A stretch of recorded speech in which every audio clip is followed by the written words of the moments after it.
Om Namo Bhagavate Vasudevaya.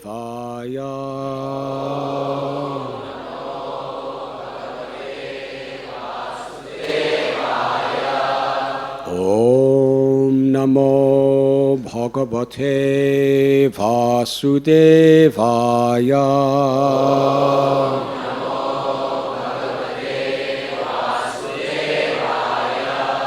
Om Namo Bhagavate Vasudevaya.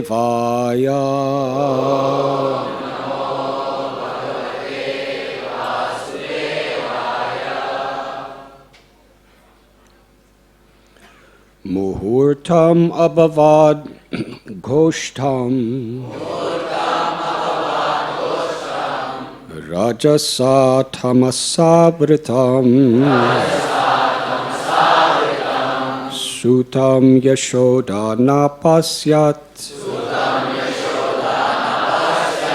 Tasmin yastavati yataha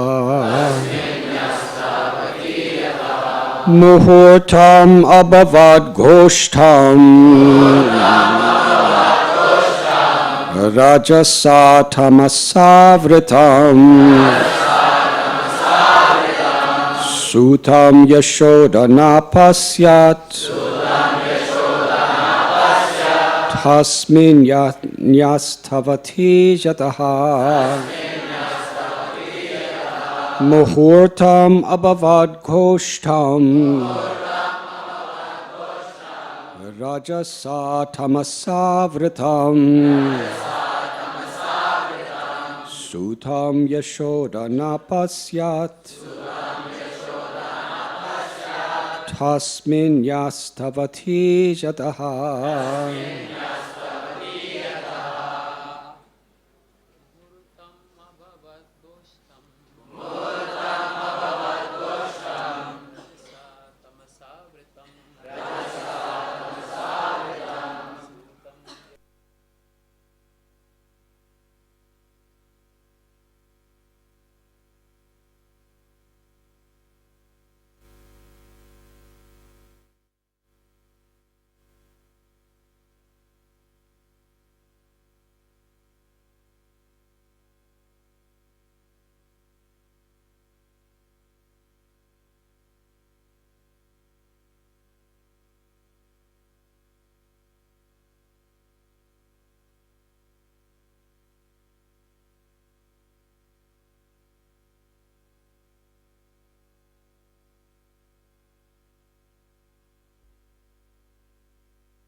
Ladies.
Muhurtam, for a moment, Abhavat.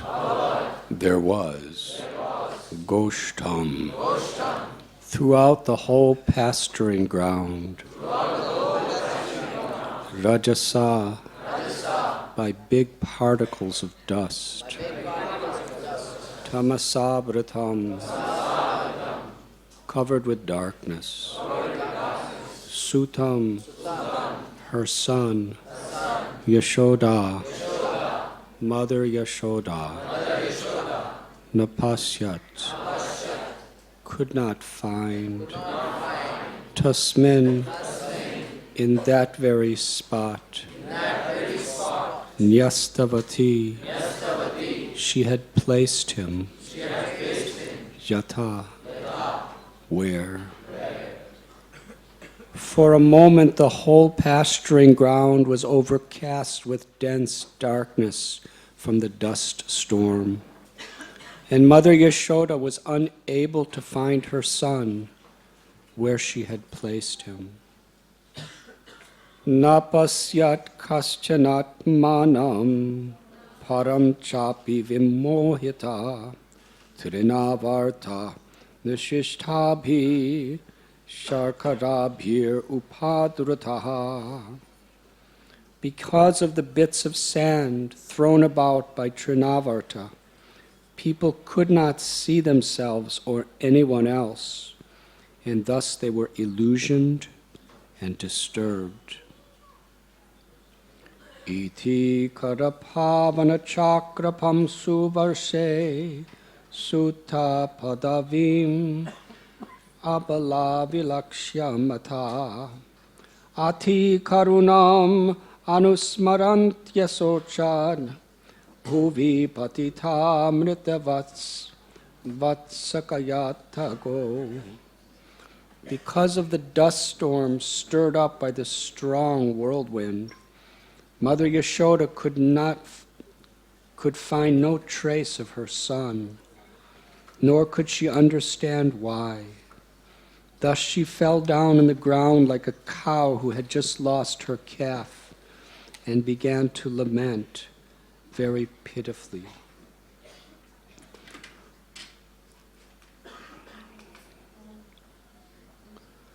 Ruditam anu nesayam yatatra gopyo brisham anutaptadiyo shupurna mukya rurudur anupalabhyananda sunam pavan upartha pamshuvarshavege. When the force of the dust storm and the winds subsided, Yashoda's friends, the other gopis, approached Mother Yashoda, hearing her pitiful crying. Not seeing Krishna present, they too felt very much aggrieved and joined Mother Yashoda in crying, their eyes full of tears. Purport by His Divine Grace, A.C. Bhaktivedanta Swami Prabhupada. This attachment of the gopis to Krishna is wonderful and transcendental. The center of all the activities of the gopis was Krishna. When Krishna was there, they were very happy. And when Krishna was not there, they were unhappy. Thus, when Mother Yashoda was lamenting Krishna's absence, the other ladies also began to cry.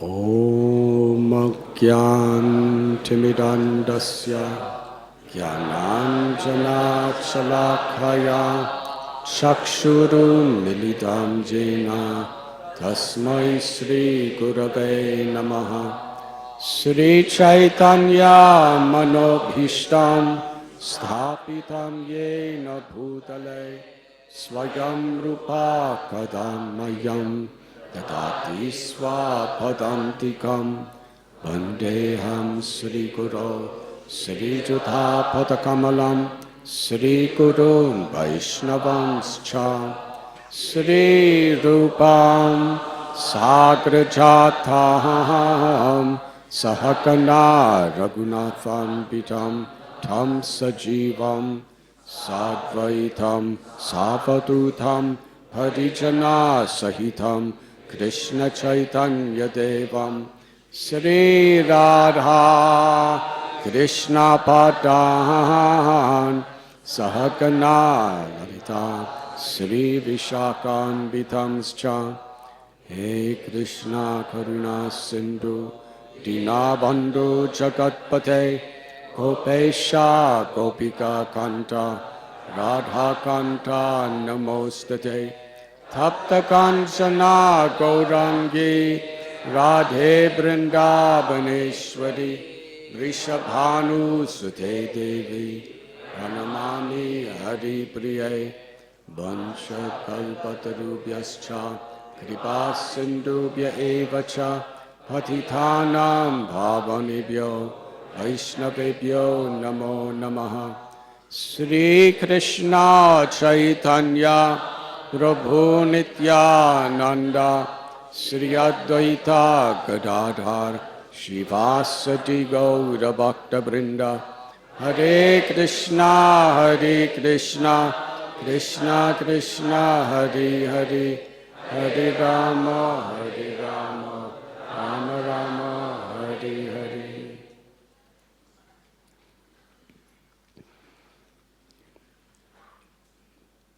We are reading today from Srimad Bhagavatam, Canto 10, Chapter 7, entitled The Killing of the Demon Trinavarta, text 22 through 25.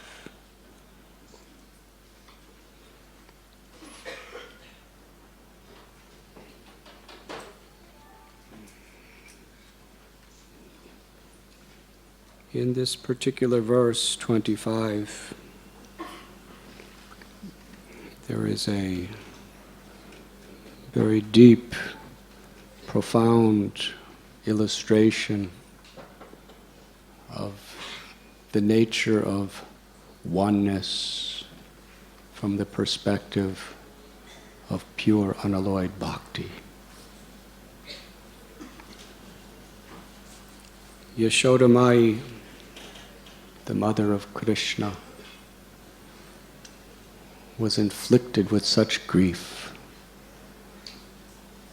because she did not understand that Krishna was the cause of all causes, the father, the mother of all living beings, the creator, maintainer, and destroyer of all existence.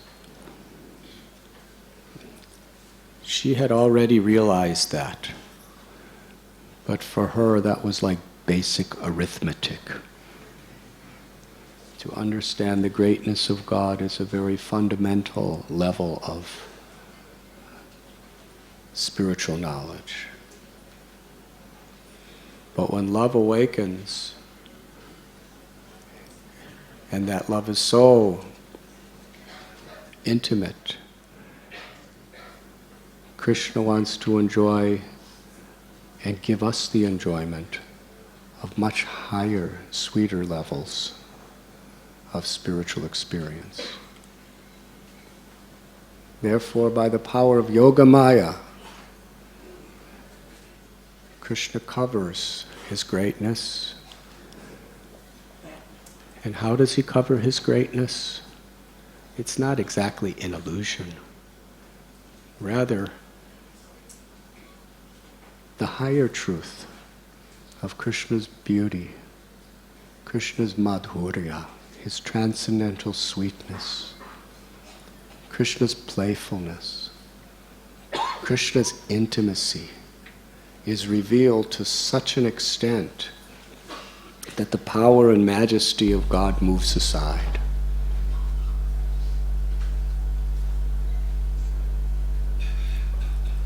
It's like if you have a feast And there's such a wonderful, wonderful preparation on your plate that's so nice, and there's so much of it.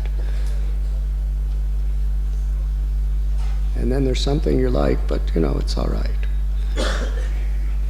You kind of forget about it because there's something so much higher, so much more enjoyable. So it's not that Krishna is ever without his supreme powers. But yegatamam prapadyante tam stataiva bhajamyaham. Krishna reveals himself according to the nature of our love, the nature of our surrender.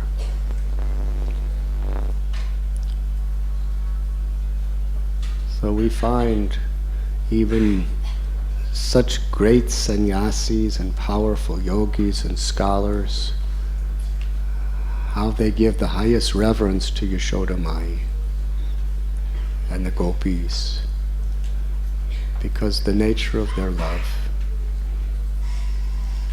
If you understand Krishna to be supreme, then you can't from your heart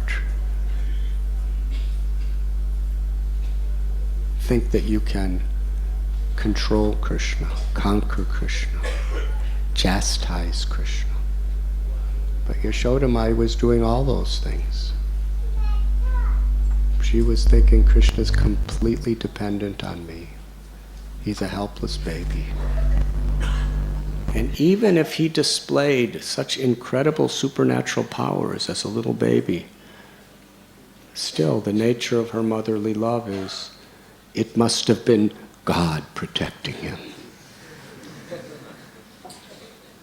He can't do it. Putana, when she came to destroy little Krishna, how is it that she died? It must be because we are pious, and little Krishna's pious, that God protected. That is the consciousness. So this oneness we find not only between a devotee and the Lord, but where there's, to the degree there's love for Krishna, devotees become one with each other in the sense of their concern, their feeling, one through love. It does not mean that our identities are merged. It means our love, just like so many rivers flowing into the ocean. Still, the water is its own distinct nature of water, but they are all together in the ocean. So in the same way, the love from the hearts of all the devotees, when they meet the ocean of Krishna, Karuna Sindhu, then there's a deep oneness. Oneness in purpose, oneness in spirit. So we find in this particular story, Krishna was 1 year old. He had just become 1 year in age. And Yashoda Mai was playing with him on her lap. And how she played, so much like any mother plays with a child. She would take Krishna and she would pick him up from under his arms and throw him in the air and then catch him. Have any of you ever seen mothers doing that to their babies? In fact, you may not remember, but your mother did it to you.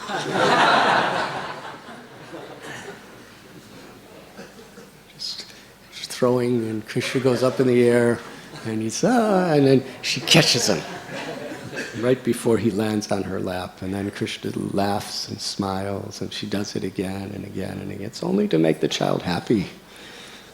Because love means the happiness of the object of love is our love.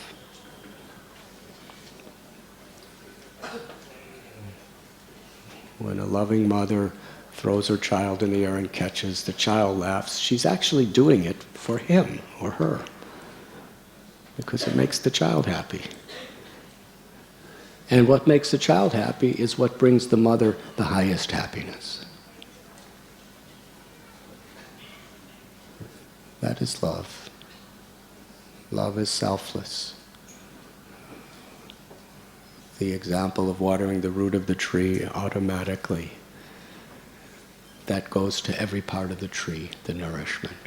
So when we make Krishna happy, that is our greatest happiness. Because we are part of Krishna. So in this way, Yashoda Mai was playing with Krishna in such an ordinary, typical way.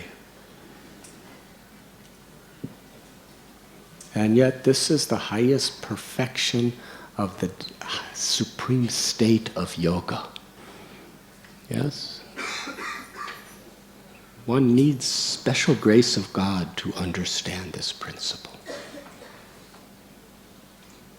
That sometimes yogis, they perform lifetimes of severe yogic discipline to get some powers.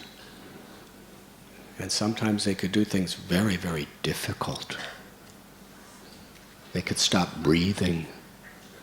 They could stand on one foot for days and weeks at a time without moving a limb. Sometimes they could live underwater. Sometimes they could live underground. We have seen yogis where they bury themselves totally underground and just put a straw in their mouth coming up. And otherwise they're totally buried. You can't even see them. All you see is a little straw. And usually one of their disciples is standing next to them to make sure nobody pulls the straw out.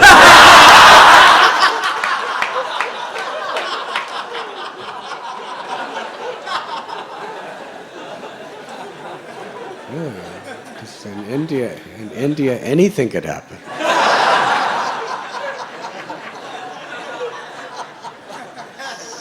Some little boy sees, oh, I can sell this straw. Somebody may step on it. Yes, or a crow may come and take it away. Very dangerous situation. And really, the yogi's just underground, and there's just about this much of a straw coming out from the ground. You don't even see him. And he just... I don't know how much he breathes, but he breathes. And they stay like that sometimes for days and days and days at a time.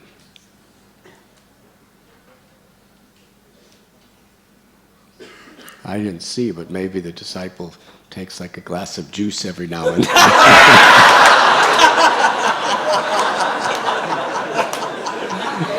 And I have one of those bendable straws where he's...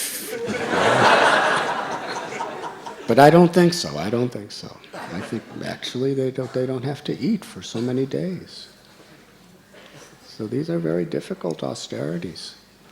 But here is Yashoda Mai. This is the highest yoga, throwing a little baby in the air and catching it and laughing.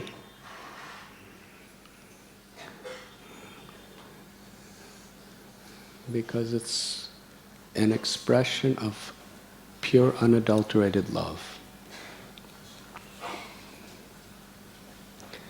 And she's playing with Krishna in this way.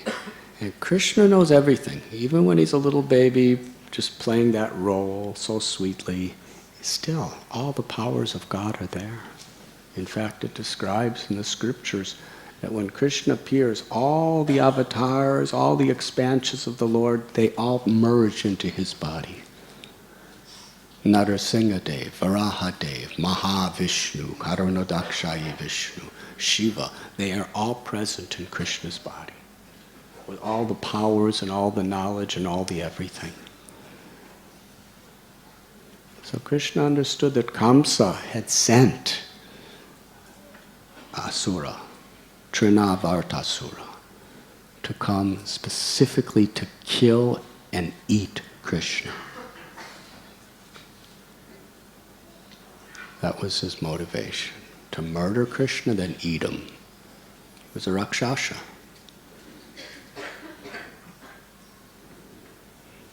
Very special type of prasad. Krishna is non-different than prasad.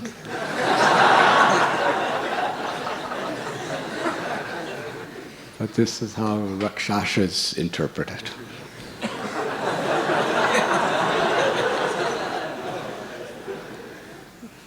So he was coming and Krishna understood. He knows everything.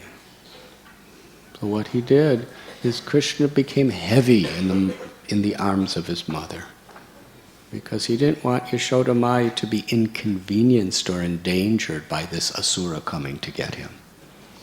Krishna knew that he could take care of the asura, but he didn't want to inconvenience his mother too much. So he became very heavy. He can be light as a piece of grass, or he could be heavier than a mountain. So her feminine arms could no longer bear his weight, so she put him down in a very nice place, and then chanted some mantras, and then she went to perform her household duties as a mother.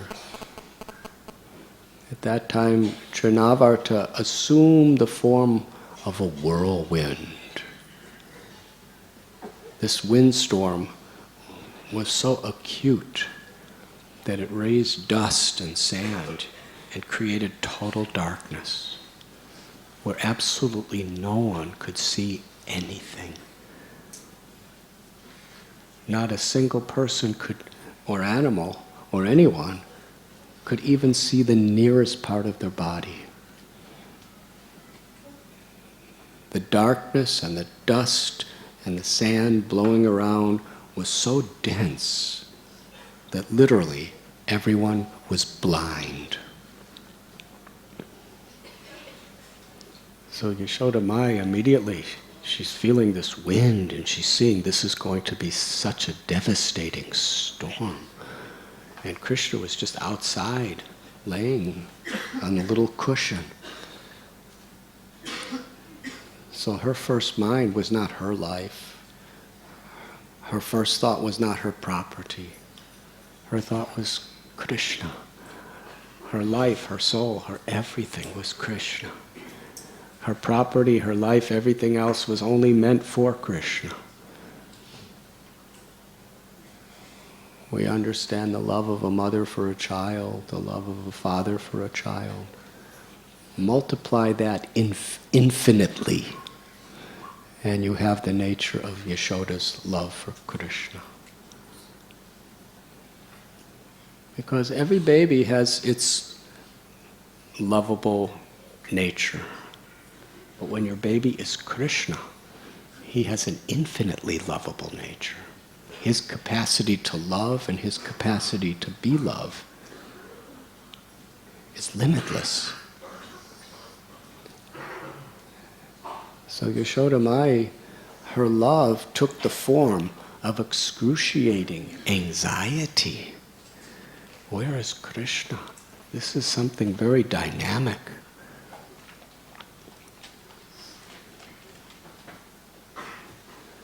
Love can take many forms, but when the love is spiritual, it brings ecstasy to the heart.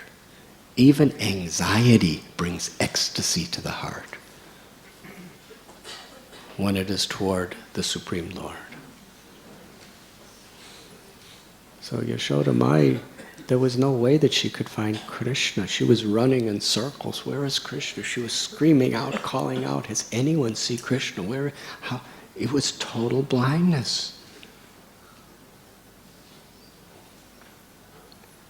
And meanwhile, Trinavarta, he picked up Krishna. Krishna was heavy for Yashoda, but he became like a little piece of grass, so light that Trinavarta just picked him up and went higher and higher and higher and higher into the sky. He kidnapped him. And for Krishna, anyone who takes shelter of Krishna becomes fearless. Bhajahure manasri nandanandana abhaya charanara vindare. So Krishna is the source of all fearlessness. just this little 1-year-old baby is going higher and higher in the sky. He was laughing even more than when he was with Yashoda. Because Yashoda was only throwing him about this high.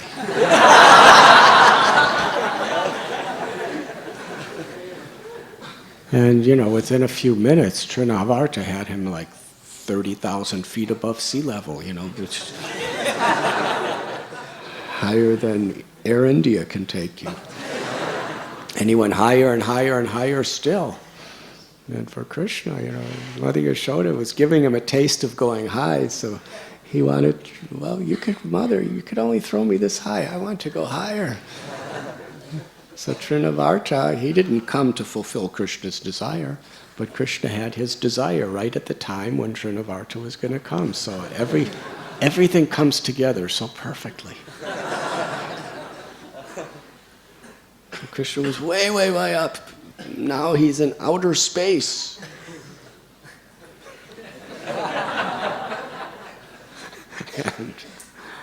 and poor Yashoda, when he was way, way up, then the dust and everything started clearing, and she was looking everywhere for Krishna. She went to the spot where Krishna was placed. He was gone. And the Gopis and Yashoda Mai were looking in every direction. Where possibly could a little boy who hadn't even learned how to walk yet, he was obviously taken away. So Yashoda Mai was weeping and crying in motherly love. Her child is gone. It was pitiable. Shukadeva Goswami compares it to a cow that has just lost her calf.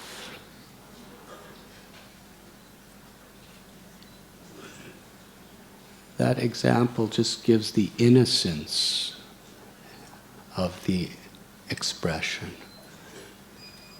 And for those of you who have ever taken care of cows in a close way, you will understand it really is a pitiable situation. I have seen on many occasions where a mother cow, she just loves her little calf so much. The mother gives birth, and the little calf... Calves in many ways are more advanced than humans. Because within a minute, the calf is jumping around. Yes? Takes us, I don't know this chronology of growing up, but what age does a child start walking?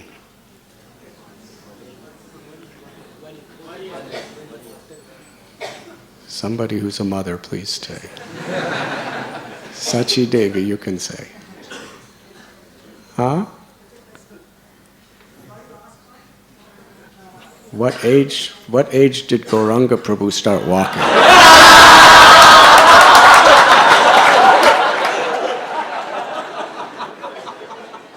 8 months? 8 months.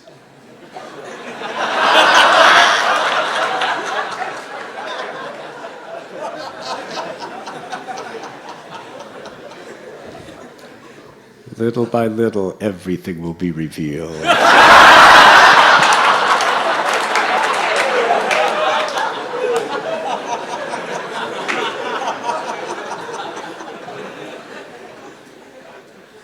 So 8 months, but calves, the same day that they're born, a few minutes later, they're walking around, they're kind of jumping. And the mother's licking and licking and licking and licking, and oh, there's so much affection there. And then the little calf dies. I've seen it. And oh, the mother, she's beside herself with grief. She's mooing in such a piteous way. It breaks your heart. She's crying, tears streaming down her furry face. And she just keeps licking the calf and sometimes just trying to lick life back into the calf. So much affection. So Shukadev Goswami, he's comparing it to that a cow that loses the calf. Yashoda Maya was weeping and crying, and she was falling unconscious. She couldn't bear. It was inconceivable that Krishna has been taken away. That little helpless baby.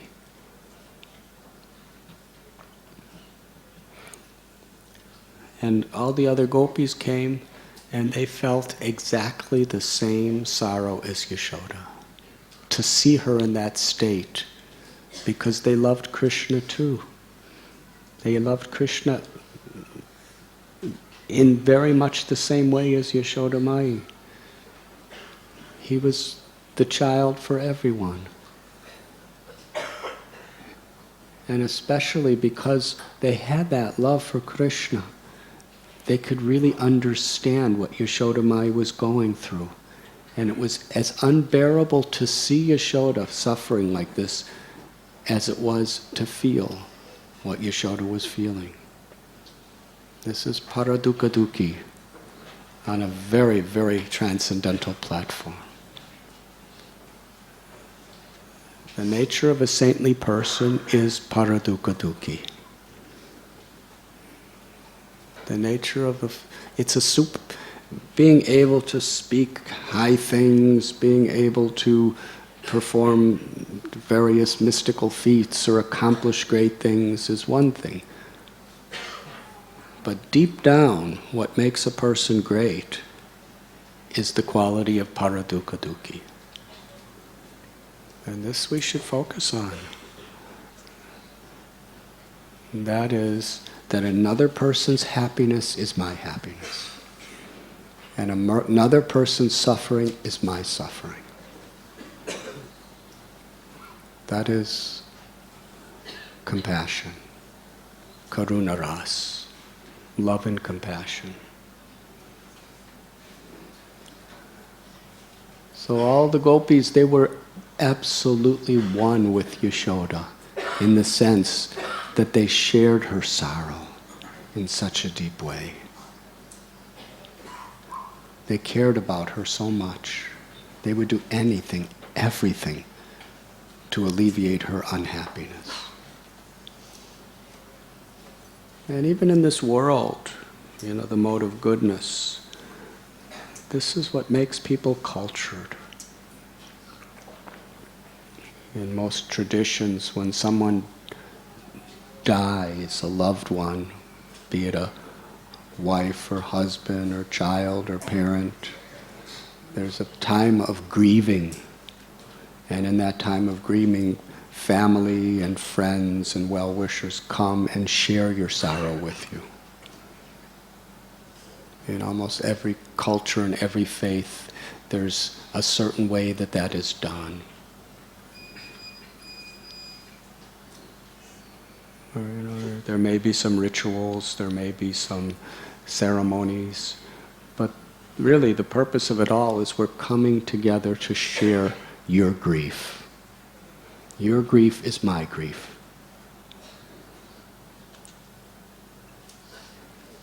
It's an act of love. Of course, these days people just go as a formality, just because they're supposed to go. They go to your house and say, I'm sorry, I'm sorry, I'm sorry. And as soon as they leave the house, they just go to a cinema or something. They enjoy a Bollywood movie. I don't know what they do. But it's for real. To share each other's grief. When someone's having difficulty, if we're really a spiritual family, we should understand that that person's difficulty is everyone's difficulty. Together we must try to help. That's Vaishnava society. When Sri Chaitanya Mahaprabhu went to South India, Kala Krishna Das, he got in some trouble, some pretty serious trouble actually. that nomadic tribe somehow or other seduced him to leave Lord Chaitanya to engage in, inappropriate activities. So Lord Chaitanya rescued him and brought him back and protected him. But then when they came back to Puri, Sri Chaitanya Mahaprabhu said, look at what he did. Now he can go anywhere, but he cannot be with me. Because Lord Chaitanya wanted to set the standard that we have to take our responsibilities and our morality very seriously. So Lord Chaitanya banished him from his company. But then the whole family, the whole congregation of devotees came to try to help Kal Krishnadas. Headed by Nityananda Prabhu, Swarup Damodar Goswami, all these people, what are we going? We have to somehow or other help him. We have to honor Lord Chaitanya's example, but at the same time, we have to help him. Because they felt the same pain that he felt when he was rejected. So they gave him a beautiful service. Go to Navadvip and tell Sachi Devi and Advaita Prabhu and everyone else all about the leelas of the Lord, the pastimes of the Lord in South India. So in this way, everybody just crowded around him to hear about Lord Chaitanya's, because he was the only one who knew. So there was that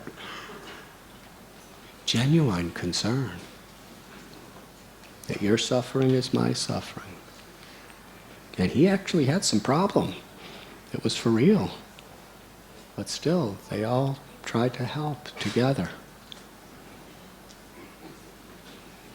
They didn't say, oh, you did this to Lord Chaitanya, out from here. I don't want to see your face. No. They were crying with him because he was basically sincere. So this is a family. When we actually understand Radha and Gopinath as our mother and father, and all their devotees as their family, then it's something that goes deep. In a regular biological family, if somebody does something wrong, if it's a loving family, whatever, they're there to help each other. It's not that because we're not biologically connected, that if somebody's a burden, we just dispose of them. They're a burden.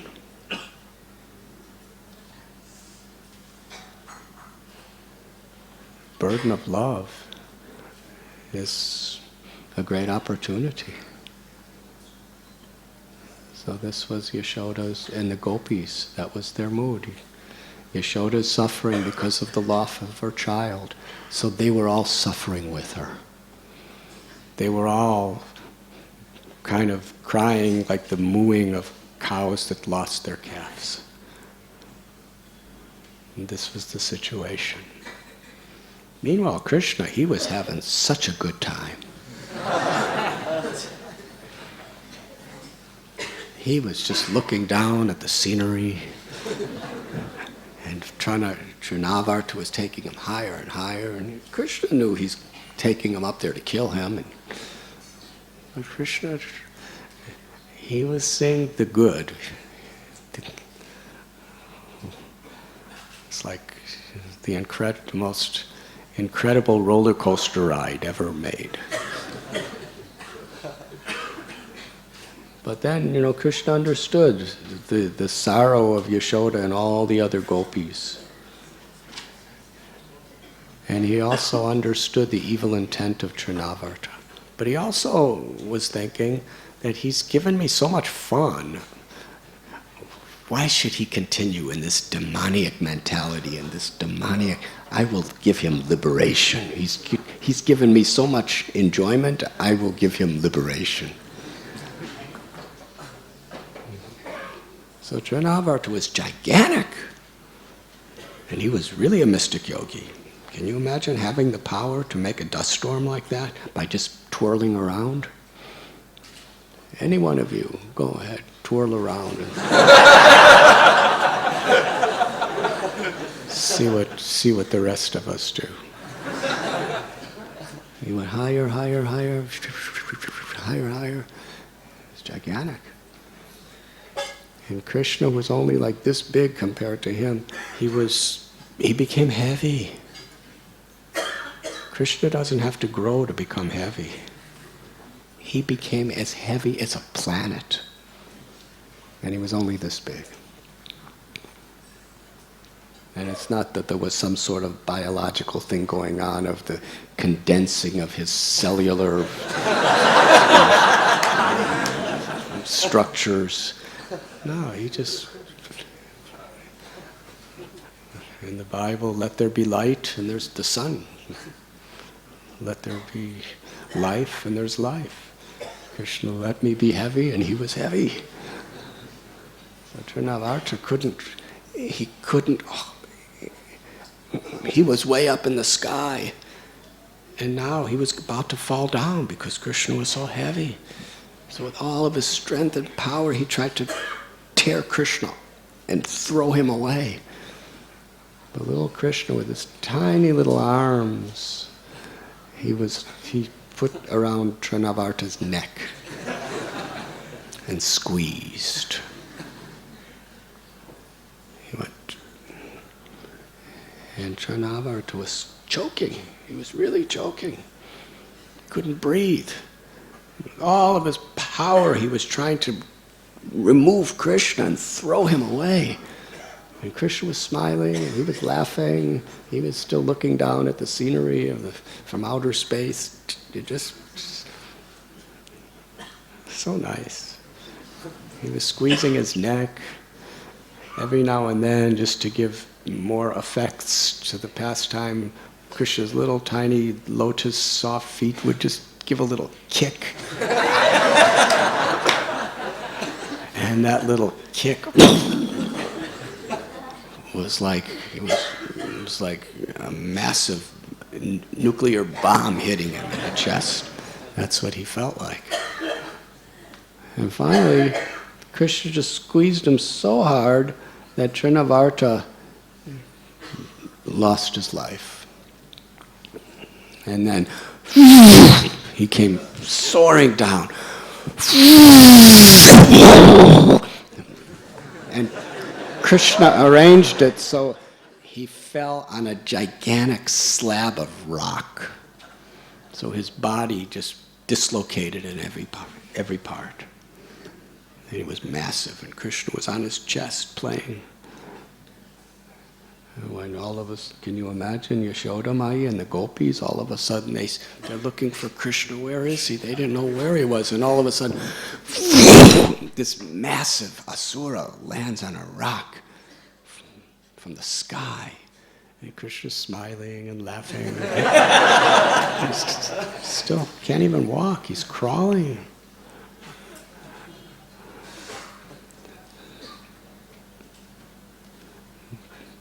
And Yashoda Mai and the Gopis, they run and they get Krishna, and Mother Yashoda's embracing him and kissing him and feeding him milk from her own body.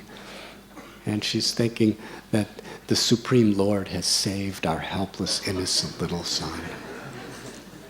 And that's the way everyone's thinking. Narayan is so merciful because Krishna is so innocent and so pure.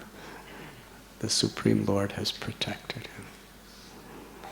So there's no other explanation.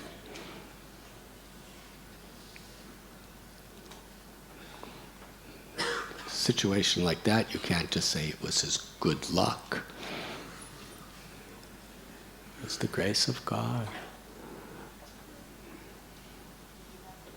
Bhakti Vinod Thakur, and then they started performing all these little rituals to protect Krishna in case there was any negative influence due to the astrological situation or anything else, to somehow or other, cleanse Krishna of those influences.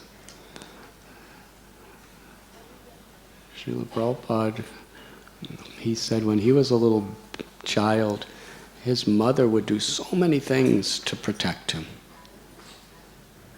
And he said she didn't even know what she was doing. What to speak of him? She would draw things on him and to protect him from influences.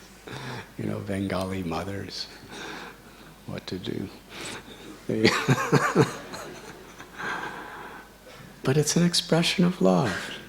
It's not so much, what is done. It's the love that's important. Love is not always logical. Love is not always rational. Love is, spiritual love is beyond ration and logic. We need sound philosophical ration and logic to come to that state. But once we reach that state, it's so much deeper. It's so far beyond. It's inconceivable, achintya. Bhaktivinoda Thakur, he explains how this Trinavarta represents being proud of material scholarship. And that could also be scholarship of scriptures. Material means when there's pride. When there's false pride, it's material. The difference between spiritual and material really is the difference between with false ego or without false ego. When false ego comes in, ahankar, it makes something material. When false ego is not there, then it's spiritual. If we use something without ego for the pleasure of God, that's spiritual. So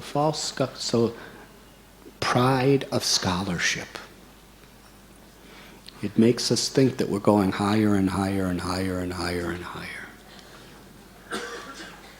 That's the way the ego is. It makes us think that we're above others. And then we look down, condescending upon others. And whether we do it because of wealth, or beauty, or a high birth, or knowledge, that pride corrupts our ability to connect with God. Janmaishwarya Shrutishubhir. Queen Kunti prays that there are 4 primary disqualifications for knowing and loving Krishna. To have physical beauty, to have wealth, much wealth, to have high education, or to come from a very prestigious family, high birth. Because Krishna's akinchana gocharam. Krishna's the property of those who feel that they have nothing. It doesn't mean you have nothing. It means you recognize that ultimately everything is the grace of Krishna. And we don't become proud. Having education or beauty or high birth or wealth in itself is not at all a disqualification. But the pride that you could be infected by having these things, that is the greatest disqualification. Because when we're proud, we think ourselves superior to others. When we're proud, then we have expectations. Expectations of how I should be treated. Of what facilities should be given to me. And we think we have rights over other people. Pride is so deep, it is so subtle, it is so corrupting. We see in the world, in history, the whole conception of religion is to break you free from pride, so that you could humble yourself before God and love God. But the ego is so deceiving that it'll take the very system and make you proud. Yes? I am a devotee of Krishna. Therefore, I am superior to so many other people. If you start thinking yourself superior to common people or people from other religions, then you're just feeding your pride. And then naturally, inevitably, you're going to start feeling yourself better than other devotees. Ego is ego. Once we let it go its way. Therefore, Sri Chaitanya Mahaprabhu, he explained what a devotee actually is. Gopi Bhartur Padakamalayora das das das anudas. A real devotee feels herself, himself, to be servant of the servant of the servant of the servant. We should be grateful to understand the highness and the greatness of what we have received. It's not that we just, whatever anyone wants to say is as good as anything else. That's not what we mean by humility. What we were given in the Srimad Bhagavatam is the most inclusive, most powerful, most intimate spiritual knowledge. And we're grateful that we received it by Srila Prabhupada's grace. But it doesn't make us proud, it makes us humble. It's not about me. It's about the grace of Krishna. It's about the grace of the Lord. And therefore, we actually, if we really feel that, then Srila Prabhupada said, if you're actually a devotee, you'll be a perfect lady, perfect gentleman. Srila Prabhupada honored and respected every type of person. When Prabhupada was living in the Bowery, he was the only person alive that was offering honor and respect to the drunkards and the alcoholics and the people who were homeless living in the street. He treated them with dignity and integrity, and they could feel it. He had nothing to give them as far as, because he didn't have any more money than they did. But when he would come to his house, they would jump up, they would lay in the street, and then they'd see Prabhupada coming, and they'd jump up and open the door for him. Because they honored him so much. This is a man that cares.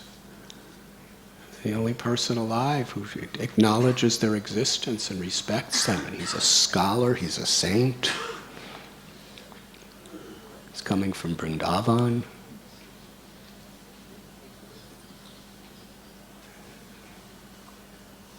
Sometimes Srila Prabhupada was very heavily defeated wrong philosophies. But he did it with love and respect.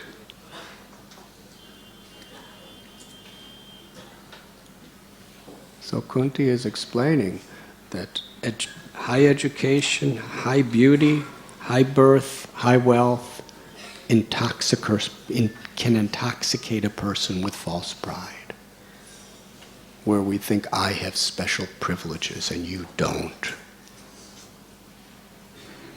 I am above you.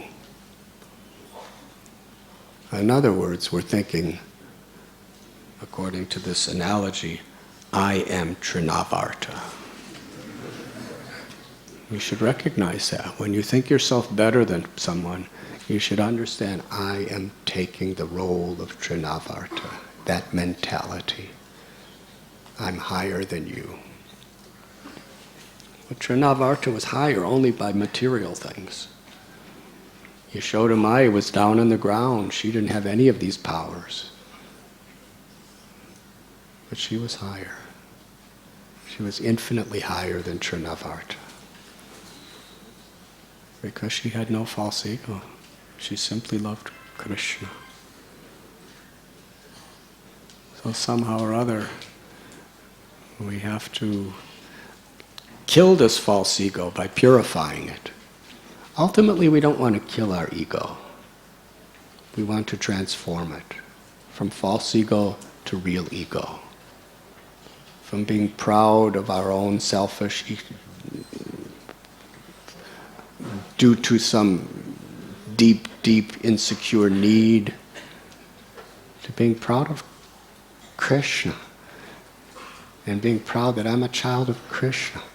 But then that doesn't make you better than anyone else, because everybody else is a child of Krishna too.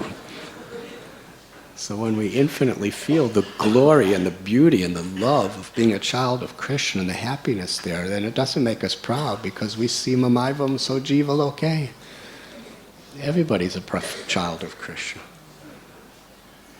When you have inner fulfillment, you don't have to be better than others.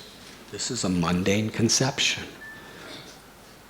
We have this yearning, this longing, I have to be better than others.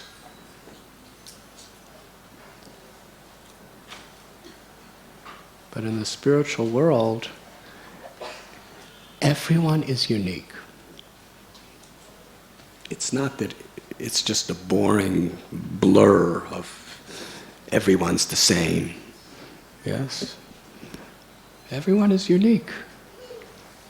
And Krishna's love for you and me is unique. It's special. It's intimate. And it's something that we're just so grateful, we're so happy with.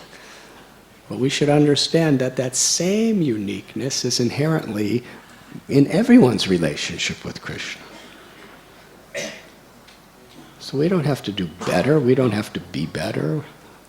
We're all one, but at the same time, there's infinite variegatedness within that oneness.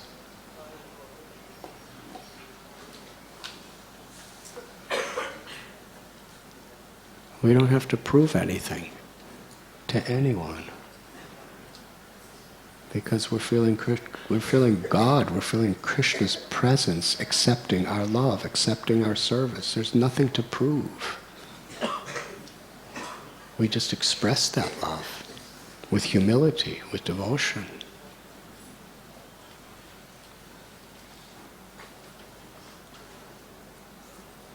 So how do we transform false ego to real ego? From material to spiritual? Simply by connecting it to Krishna, connecting it to God. Om apavitra pavitro va sarvavastam gatopiva. Krishna's all pure. We just connect with Krishna, we become purified. And in this age of Kali, the simplest, most powerful way of connecting with Krishna and becoming purified is chanting the holy name. Hare Krishna, Hare Krishna, Krishna Krishna, Hare Hare, Hare Ram, Ram Ram, Hare Hare.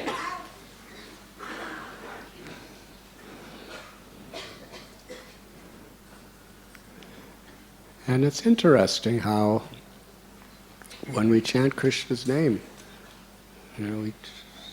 as we chant, Krishna's in our throat, yes?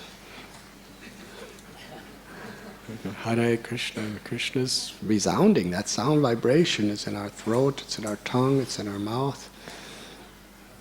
So just like Trinavarta, we just keep Krishna tight.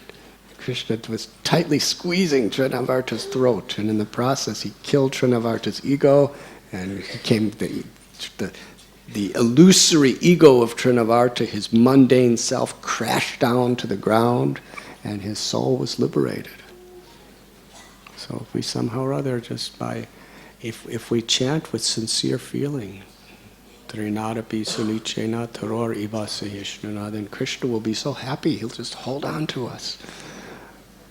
And ultimately the ego will come crashing down and the soul will be liberated. Thank you very much. Is there any questions? Yes, Radhe Shyam.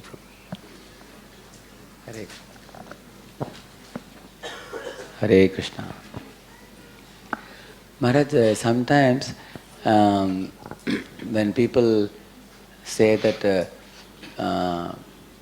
they are taking training from me, for example, they are connected to me, and they don't follow properly, and then they bring bad name to me or to Pune.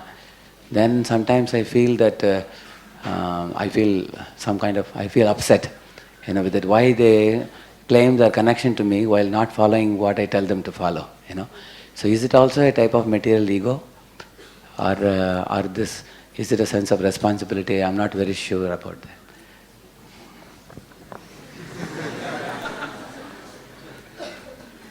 It must be a sense of responsibility.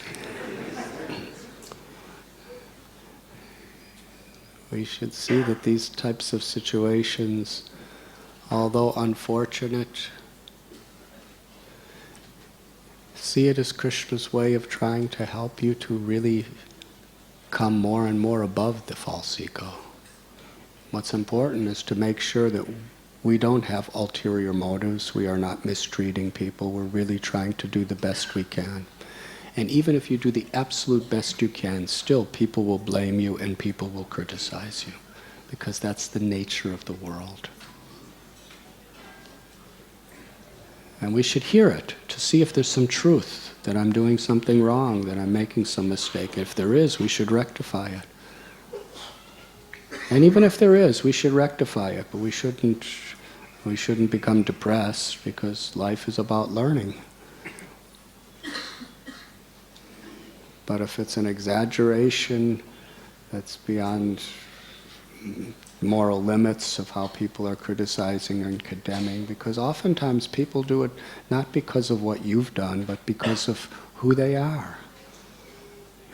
Sometimes people just have certain insecurities, or they have certain envy, or they have certain mental issues, social issues, and it makes you look really good in your own ego if you're going to criticize somebody in a high position. It makes the ego think that, just see my power, I can criticize that person. What does that make me if I could criticize that person? Yes, sometimes people have to, that's where they're at. So we can try to, serve the best way we possibly can. And when those things happen beyond our own limitations, then we should see it as a blessing. It's meant to help me become more detached. And we take shelter of Krishna in that situation. Does that answer your question? Hari. Is there another question?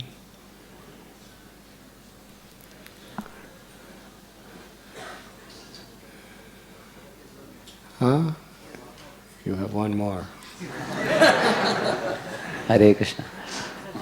Maharaj, today in your class, one very important point you were saying that one should not have a feeling of superiority over others.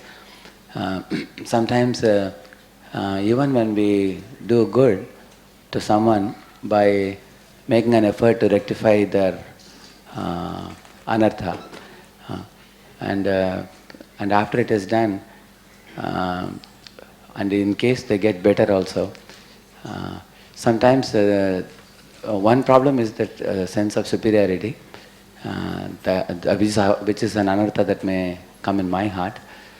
And another one is the traces of anartha in the other person, which may still be lingering, and the old impression that I have about them, the old perception. How do we erase it? Because that is only known to me when I am handling a person, and it is a confidential thing which we cannot tell others. So I help an individual to rectify him, get rid of a fault. And after it is done, either it is still lingering in that person, or my perception of that individual makes me not respect him so much, after I know his deficiency. So how do I get rid of that? Because he has already improved and he has come up. Still the old impressions are still there. So how do I get rid of it? And also how do I not feel a sense of superiority that I have helped him? Because I feel both of these are very dangerous and detrimental, leading to pride.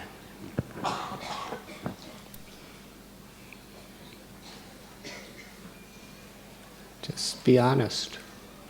If you are feeling yourself superior to someone because of that instance that you explain, then that in and of itself reveals your own limitation, your own defect.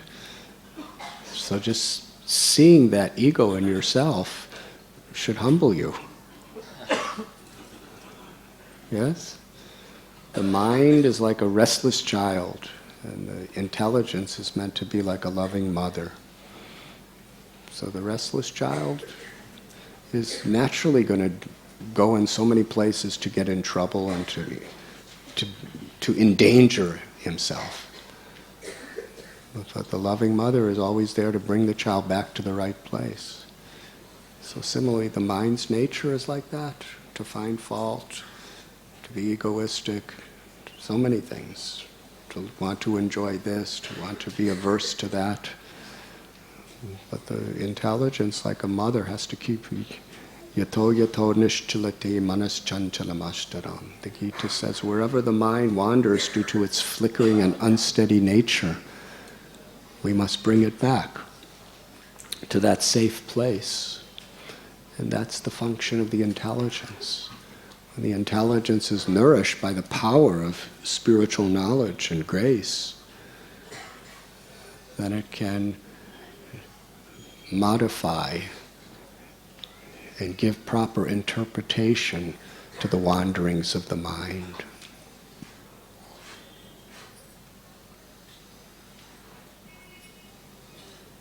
Because all these things are so superficial and temporary.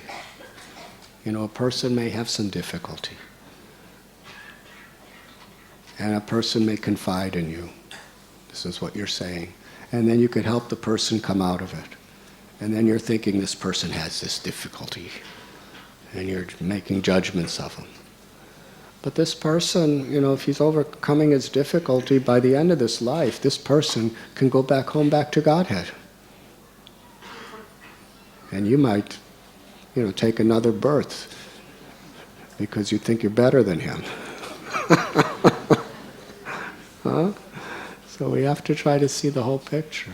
Bhakti is a powerful process. And that's why Lord Chaitanya, very powerful statement. We have to apply this on our own lives, amongst each other. What did Jagai and Madhai do? How would you like Jagai and Madhai to confess what they were going through? Huh? Even Yamaraj couldn't handle it.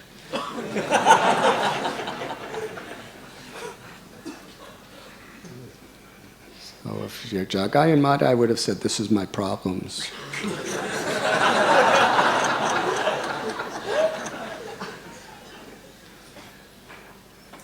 Then you would really have something to be judgmental about. But after they chanted the names of God and humbled themselves and accepted the path of pure bhakti, Lord Chaitanya Mahaprabhu told all the devotees, never think of Jagai and Madhai due to their past defects.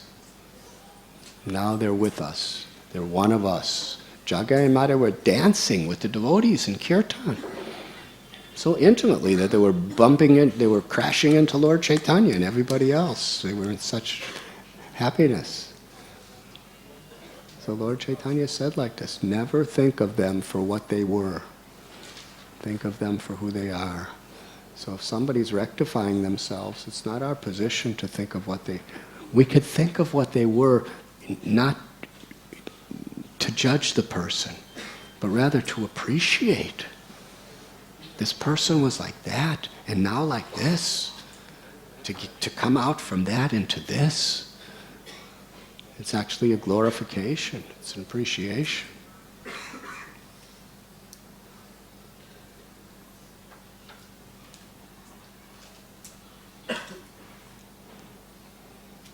person's still suffering due to their problems and their anarthas, we should do everything we can to help. We do everything we can to protect other people from being influenced by that. But we should do it in a spirit of service.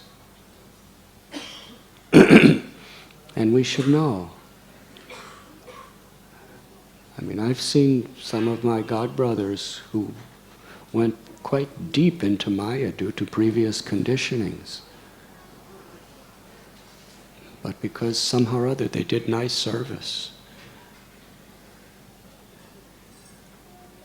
You know, they got some situation came where at the end of their life they just totally became humble and surrendered to Krishna and definitely went back home, back to Godhead. So I may not have those difficulties, but I may not surrender like they do and go back to Godhead.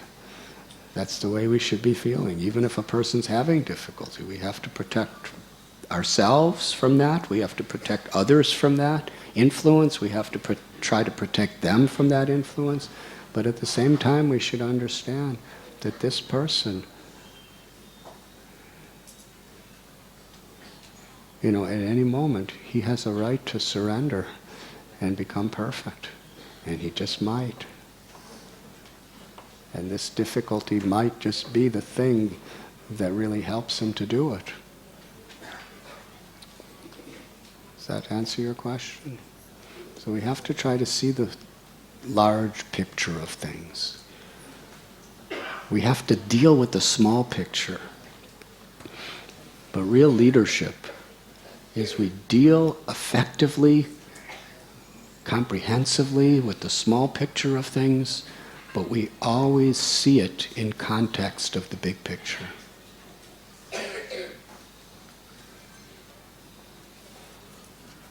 And we have to balance the two.